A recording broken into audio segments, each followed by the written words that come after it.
marriage है ना तू पैसे चुक के नसे है और नहीं लो है ਮੈਂ ਤੇ ਐਵੇਂ ਕੀਤਾ ਐਵੇਂ ਕੀਤਾ मैडम मैं जो कपड़े बदल रही था तू मेरे कमरे च आया से कि नहीं मैं आया था मैं पूछिया मैडम कितने लोग मैं नचने गए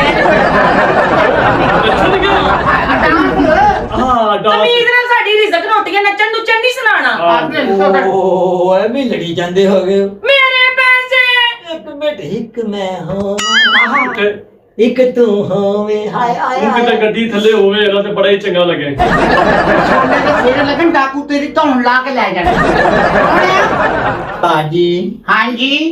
ਐਵੇਂ ਲੜੀ ਜਾਂਦੇ ਹੈਗੇ ਇੱਕ ਮੈਂ ਹੋਵਾਂ ਇੱਕ ਤੂੰ ਹੋਵੇਂ जब पैसे मेरे को तो तू क्यों हूँ मैं